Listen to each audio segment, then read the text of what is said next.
یہ اس وقت کی بات ہے جب مشرق وسطیٰ کے ہر شہر اور علاقوں میں ایک خوبصورت اور حسین شہزادی کے چرچے عام تھے۔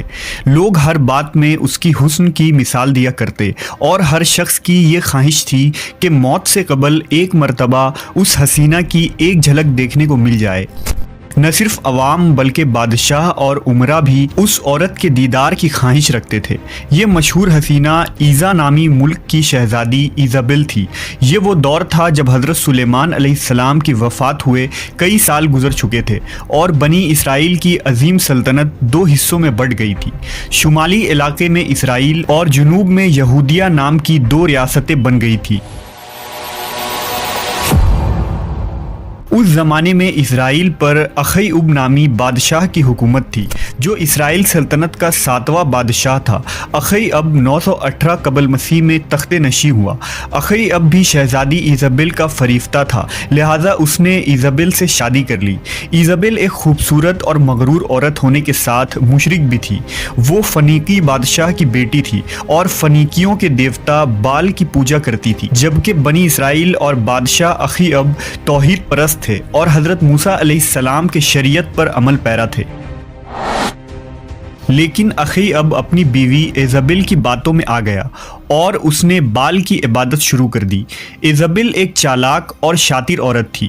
اس نے اخیعب کو اس بات پر راضی کر لیا کہ بال دیوتا کے لیے ایک مندر اور بت کی تعمیر کروائے تاکہ بنی اسرائیل میں بال دیوتا کی پرستش کی اشاعت ہو اور لوگ اس مشرکانہ دین پر آ جائیں۔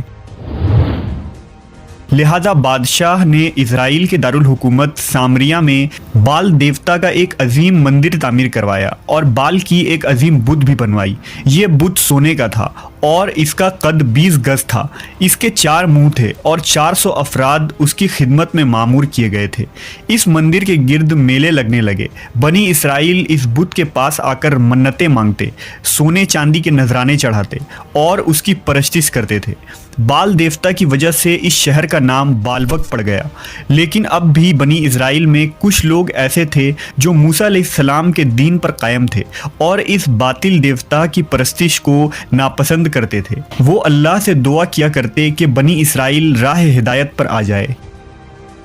لہٰذا اللہ رب العزت نے اس قوم کی ہدایت اور رہنمائی کے لیے حضرت الیاس علیہ السلام کو وہاں مابعوث کیا۔ آپ حضرت ہارون علیہ السلام کی اولاد میں سے تھے۔ بائبل میں حضرت الیاس کا ذکر ایلیا کے نام سے آیا ہے۔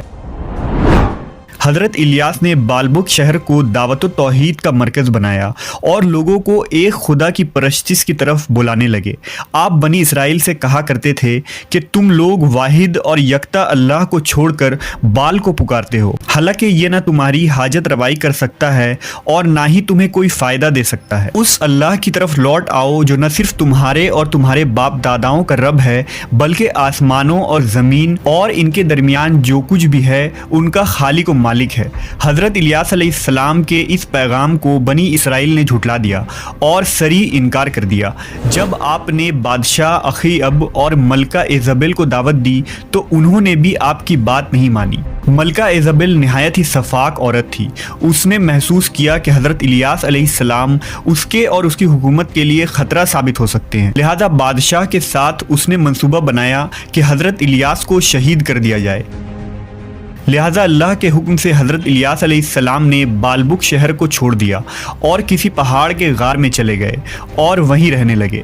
آپ کے جانے کے بعد اسرائیل میں قحط سالی پڑ گئی اور 3 سال تک مسلسل بارش نہ ہوئی۔ فصل تباہ ہو گئے اور لوگ ایک ایک بوند پانی کو ترسنے لگے۔ ملک میں لوٹ مار اور چوری ڈکیتی بڑھ گئی، یہاں تک کہ بنی اسرائیل نے اخیعب کے محل کو بھی گھیر لیا اور اس کے ایک حصے میں آگ لگا دی۔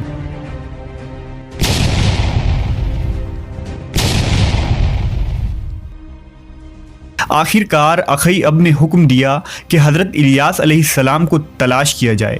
سپاہیوں نے آپ کو کھوجا اور بادشاہ کے درخواست پر آپ دوبارہ بالبک تشریف لائے۔